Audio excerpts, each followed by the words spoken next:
Hello and welcome to my YouTube channel. I hope you're doing fine, you're taking care of your health, all is good, well. ठीक है, तो आइए हम आज का topic शुरू करते हैं। आज का हमारा बहुत बेसिक टॉपिक है कि कॉन्ट्रैक्ट बनता कैसे है, how is a contract formed. हम इसको बहुत इजी एग्जांपल से समझेंगे, डेली लाइफ वाला एग्जांपल है। ए एंड बी ये दो पार्टीज है, तो कॉन्ट्रैक्ट के लिए दो पार्टीज चाहिए होती हैं, ठीक है। एक पार्टी अपने साथ, आप अपने आप को कुछ सेल बाय नहीं कर सकते, so two parties are required for a contract, ठीक है। दो पार्टीज है, इसकी तरफ से there is an offer, he has a car, he is offering B that I want to sell you my car for 5 lakh rupees, ठीक है। Now A offer कर रहा है, so he is the offerer, B को offer दिया जा रहा है, he is the offeree. Now if he accepts, एक साइड से ऑफर, एक साइड से acceptance, so offer plus acceptance. Now is it contract? So offer plus acceptance contract नहीं होता, offer plus acceptance is agreement. If agreement के साथ I join intention to create legal relationship,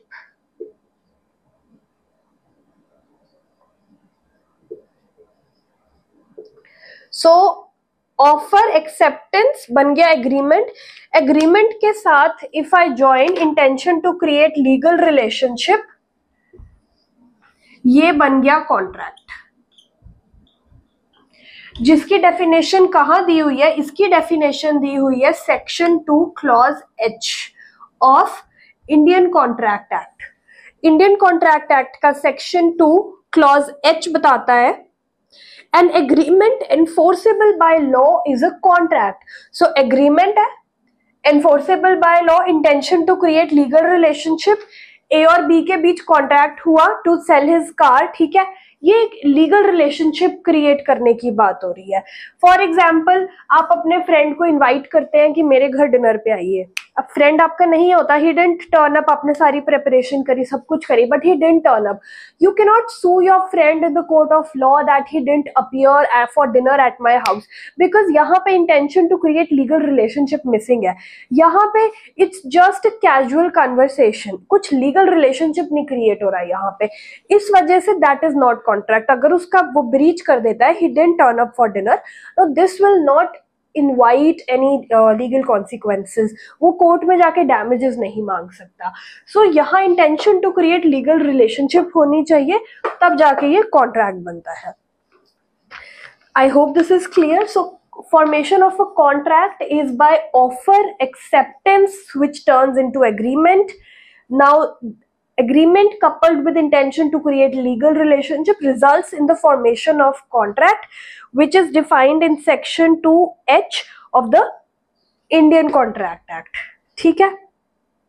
हम clause section 2 पढ़ते हैं, तो इसकी हेडिंग है interpretation clause. In this act the following words and expressions are used in the following senses unless a contrary intention appears from the context. A, when one person, ये proposal की definition है, ये offer की definition है। So English law में इसको हम offer बोलते हैं और इंडियन लॉ में दिस इज कॉल्ड प्रपोजल, ठीक है। सो आप ऑफर यूज करें, प्रपोजल यूज करें, एक ही बात है, बट इंडियन लॉ हमारा प्रपोजल यूज करता है और इंग्लिश लॉ ऑफर यूज करता है। कॉन्ट्रैक्ट एक्ट इंग्लिश लॉ से आया है। So when one person signifies to another his willingness to do, यहाँ पे ये वाला एग्जाम्पल लेके हम समझेंगे कार बेचने वाला। सो यहाँ पे प्रपोजल एक ही साइड से आ रहा है। So when one person signifies to another, so another, two parties are required, his willingness to do or abstain from doing anything. So his willingness to do, हमारे एग्जाम्पल में है willingness to sell the car, या willingness होता to abstain to not do anything, यहाँ पे है to do, with a view of obtaining the assent of the other. अब ये ऑफर क्यों दे रहा है? With a view to obtaining assent of B, so he is said to make a proposal. Proposal हो गया यहाँ पे। इसका नेक्स्ट क्लॉज बी समझाता है promise. When the person to whom proposal is made, जैसे इस एग्जांपल में है बी, सो व्हेन बी, जिसको to whom proposal is made, signifies his assent thereto, he gives assent, the proposal is said to be accepted, the proposal when accepted becomes a promise. So offer plus acceptance किस में result करता है? Promise में। एक बंदे ने offer करा, दूसरे ने एक्सेप्ट करा, this results in promise. Promise है टू बी, प्रपोजल है टू ए। और C clause, the person making the proposal is called the promisor and the person to accepting is called promisee. जैसे मैंने यहाँ पे आपको ऑफरर ऑफरी बताया ना, ये भी इंग्लिश लॉ की टर्म्स है। तो इंडियन लॉ की टर्म्स है promiser and promisee. Now agreement 2E. अब एग्रीमेंट की definition, every promise and every set of promise forming the consideration of each other. मैंने आपको बताया ना, अभी हमने 2B में पढ़ा है that offer when accepted it becomes a promise. So agreement की डेफिनेशन यही है, एवरी प्रॉमिस और set of promises forming consideration of each other is agreement. या तो एक सिंगल प्रॉमिस या सेट ऑफ प्रोमिसेस, कुछ और भी कुछ एग्री हुआ हो, जैसे he selling his car also plus he is selling suppose his horse also, horse plus car वाला हुआ है, so they are forming consideration of each other, it is an agreement. And promises which form the I'm reading clause F, reciprocal promises. Promises which form the consideration or part of the consideration of each other are called reciprocal promises. Suppose दोनों ही कुछ agree कर रहे हैं, he is saying that I am selling you my car, B बोलता है that I am selling you my house. ये reciprocal promise हो गया। कुछ प्रॉमिस ए बी को कर रहा है, कुछ प्रॉमिस बी ए को कर रहा है, ठीक है। सो promises which form the consideration or part of consideration for each other are called reciprocal promises. For now I'm leaving the definition of consideration because we'll do this when we do the topic of consideration. H हमने पढ़ लिया, an agreement enforceable by law is a contract. Now एक difference और, void और voidable contract का difference भी आपको पता होना चाहिए। void और voidable, these are also in themselves topics only, but यहाँ पे for the purpose of doing the definition clause I'll be discussing what is void and voidable. An agreement not enforceable by law is void. So हमने क्या देखा? Agreement plus enforceability is contract. अगर मैं यहाँ पे agreement minus enforceability कर दूं, ये हो जाएगा void। और ये void कॉन्ट्रैक्ट नहीं होता, ये void एग्रीमेंट होता है। जैसे एसेंशियल्स ऑफ कॉन्ट्रैक्ट सेक्शन 10 में दिया हुआ है कि एसेंशियल्स के लिए पार्टीज कंपिटेंट होनी चाहिए, फ्री कंसेंट होना चाहिए, और अगले दो एसेंशियल है lawful consideration, lawful object and not declared void. तो ये चार एसेंशियल्स होते हैं, which is being dealt in another video also. तो चार एसेंशियल्स होते हैं एक कॉन्ट्रैक्ट को वैलिड करने के लिए सब। सो चार एसेंशियल्स है, उसमें जो फोर्थ एसेंशियल्स है कि that it is not declare to be void, 24 से लेके सेक्शन 30 तक, जैसे agreement in restraint of trade, in restraint of marriage. So अगर ऐसा कुछ है तो ये वॉइड एग्रीमेंट हो जाएगा, ठीक है। वॉइडेबल है an agreement which is enforceable by law at the option of one or more of the parties but not at the option of other or others is voidable contract. So वो voidable होता है। जैसे मैंने आपको यहाँ बताया कि enforceability में अगर 24 से 30 तक हिट हो रहा है जो not expressly declared to be void है, बट अगर कंसेंट लिया है, कंसेंट फ्री कंसेंट होना चाहिए, कंसेंट अगर विशिएटेड है, विशिएटेड मतलब may be it is taken bye coercion, undue influence, तो वहां पे जो कॉन्ट्रैक्ट होता है इट इज वॉइडेबल। मतलब वॉइडेबल का मतलब होता है कि एनी वन पार्टी, जब तक वो चल रहा है तब तक वो ठीक है, one party has the option of getting the contract declared as null and void. So an agreement which is enforceable by law at the option of one or more of the parties. Suppose A और B वाले example में जो B का consent है it is taken by fraud, fraud से consent लिया है, तो B के ऑप्शन पे the contract will be voidable. So it is the option of one party जिसका कंसेंट ऐसे लिया था, so it will be a voidable contract. So याद हमने ये रखना है कि for a valid contract agreement, 2H वाली definition, agreement plus enforceability plus like intention to create legal relationship results into a contract, into a valid contract. Agreement क्या है? Agreement है offer plus acceptance which results in a promise, promise, set of promises, they result in agreement, agreement plus enforceability is contract. And intention to create legal relationship होना चाहिए। So intention to create legal relationship में ना बहुत important case law है Balfour versus बेल्फर का, जो contract act का एक बहुत ही लैंडमार्क जजमेंट है कि कॉन्ट्रैक्ट फॉर्म कब होगा।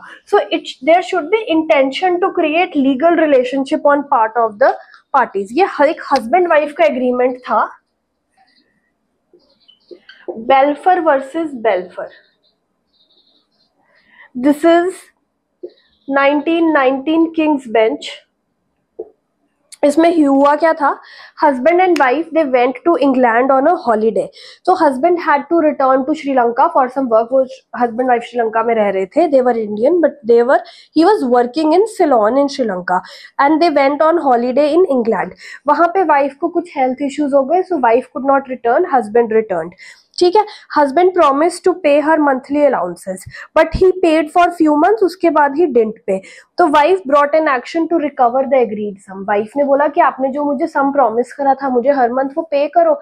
हस्बैंड ने इनिशियली पे करा बट बाद में ही रिफ्यूज टू पे, तो उसके बाद वाइफ ने केस कर दिया। नाउ इसमें लॉर्ड एटकिन ने जजमेंट दी है, he dismissed the action and observed that these agreements do not result in contract even though they constitute consideration because the parties did not intend to create legal relationship। क्योंकि parties की intention नहीं थी legal relationship create करने की। husband और wife husband बोल रहा है that I will pay you maintenance, ठीक है, बट यहाँ पे कोई लीगल ऑब्लिगेशन नहीं है। Suppose had this been an order of the court, court का ऑर्डर है मेंटेनेंस पे करनी है, यहाँ पे करनी ही पड़ेगी। या फिर सपोज कोई इनका रिटन कॉन्ट्रैक्ट है कि आप मुझे मेंटेनेंस पे करोगे अदरवाइज आपकी प्रॉपर्टी में से जाएगा। सो ये intention to create legal relationship fact से गैदर होएगी। जैसे कि एक और केस था Rose and Frank company. So Balfour versus Balfour में तो ये हेल्ड हुआ था दैट हस्बैंड वाइफ का ये relationship is not contract because no intention to create legal relationship. I hope I have made myself clear. एक और case है Rose and Frank company versus J.R. Crompton and Bros Limited. This is also English case, 1923 King's Bench. इसमें held हुआ था, court held that intention of the parties is to be ascertained from the terms of the agreement and the surrounding circumstances. As a matter of course, it follows that agreements relating to family and social matters do not intend legal consequences, and hence there is no intention to create a contract. Whereas in case of business relations, parties का intention होता है. So बोलते कि facts and circumstances से हमें gather करना है, ये general rule नहीं है, but हम इसको ऐसा एक set ले सकते हैं, मतलब it is not compulsory, the contrary may be proved, but we shall presume कि जो फैमिली रिलेशंस है उसमें कोई भी इंटेंशन नहीं होती लीगल रिलेशनशिप क्रिएट करने की, बट बिजनेस एग्रीमेंट्स में होती है. Suppose a father says to his son that if you come first in your class this year I will buy you a brand new motorcycle. He comes first. अब वो first आके can he sue his father that buy me the motorcycle? The answer is no, because यहाँ पे intention to create legal relationship missing है. एक और case है मैकग्रॉगर versus McGregor, जिसमें एक हस्बैंड वाइफ का केस है, बट यहाँ पे हेल्ड किया गया कि intention to create legal relationship है. वही ये फैक्ट से गैदर हुआ था इधर भी. So MAC GREGOR, मैकग्रॉगर versus मैकग्रॉगर. ये केस है 1881 का. Husband and wife withdrew their complaint and an agreement in which husband agreed to pay her allowance and wife refrained from pleading in the court. This agreement was held to be binding. So wife husband के बीच contract हुआ. husband ने बोला कि तुम मेरे ऊपर कोई case मत करना, मैं तुम्हें मेंटेनेंस दूंगा. वाइफ कहती ठीक है, I will refrain from instituting any legal proceeding against you. Now this case is an intention to create legal relationship. एक पार्टी मेंटेनेंस देगा, दूसरी पार्टी उसके ऊपर केस नहीं करेगी. तो यहाँ पे हेल्ड किया गया intention to create legal relationship है, जबकि बेल्फर वर्सेस बेल्फर में ये हेल्ड किया गया कि intention to create legal relationship नहीं है. सो ये लैंडमार्क केसेस है, Balfour versus Balfour, McGregor and Rose and Frank company versus JR Crompton and Bros. So ये आप याद कर लीजिए, आपके लिए इनफ होगा. किसी भी एग्जामिनेशन में आपको लिखना है बेल्फर वर्सेस बेल्फर तो लैंडमार्क है, ये नहीं भूलना. ठीक है, I hope it is clear. Contract क्या है? Agreement plus intention to create legal relationship. Intention to create legal relationship में हमने 3 केस देख लिए, और agreement offer plus acceptance which turns into promise, promise से एग्रीमेंट बन गया, एग्रीमेंट के साथ इंटेंशन जोड़ दी तो वो कॉन्ट्रैक्ट हो गया. आई होप ये टॉपिक अब आपको बहुत अच्छे से क्लियर होगा. In case of any doubts please drop down in the comment box. Thank you.